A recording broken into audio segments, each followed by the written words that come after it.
Hey, I'm Stephanie Forryan, and it's Tech Talk time. Tech Talk, Tech Talk, Time to talk tech. Welcome to my web series on the techniques and technology behind the creative process. In today's video, and the next few upcoming videos, I'd like to attempt to demystify the voice, because out of all of the musical instruments out there, I feel like the voice might be the most mysterious one, simply because we can't really tell what's going on inside.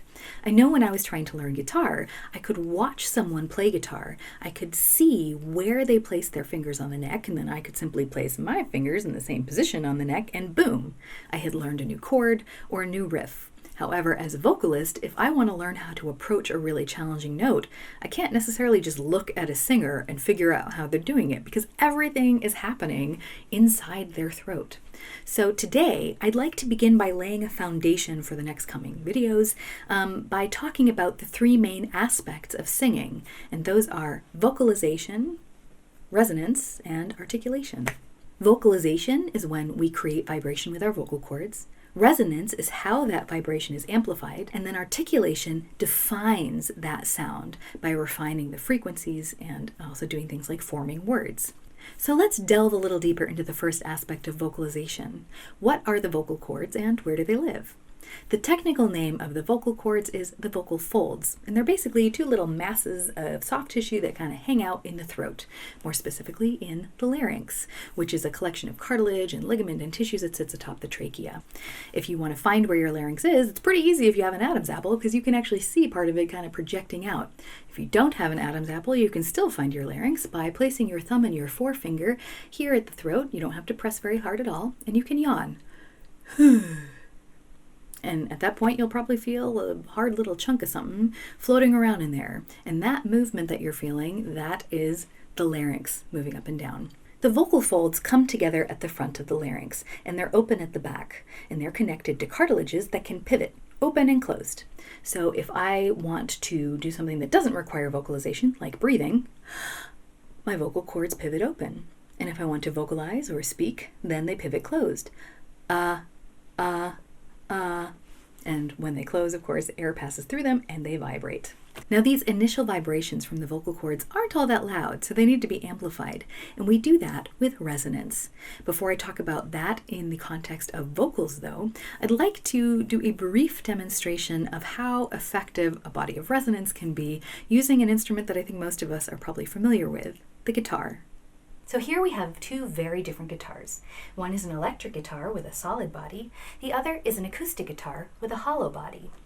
This electric guitar's solid body is much smaller, thinner, more compact, and there are no holes inside, so there's no cavities containing any air that could amplify the vibrations coming from these strings.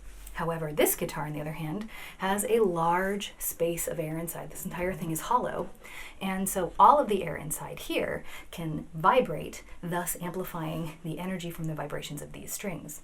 And so this guitar does not work with resonance in the same way that this one does. So to demonstrate the importance of resonance, I'm going to play you the same note on both guitars.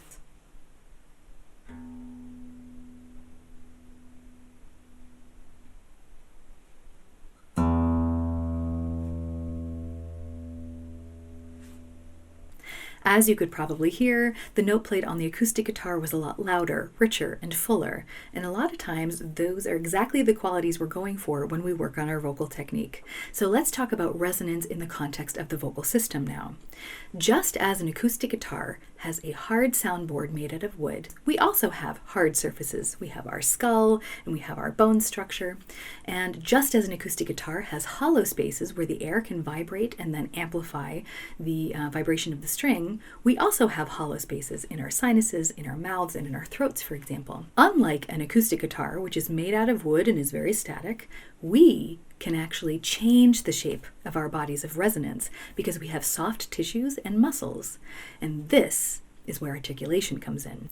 When we do things like raise or lower the soft palate, change the tongue position, or change the position of our lips, we're able to change the shape of the resonator. And we can do more than just form words. We can also change the frequencies that we're emphasizing and amplifying. So whenever we work on vocal technique, all we're really doing is trying to discover and then train the muscles involved in vocalization, resonance, and articulation. If you have any questions about what I've talked about today, feel free to ask me in the comments. If you thought this video was helpful or interesting, make sure you give it a thumbs up because that will help other people with similar interests also find this video. And as always, thank you very much for choosing to spend some of your time with me today. I hope you have a wonderful week, and then I'll see you again soon for some more Tech Talk time.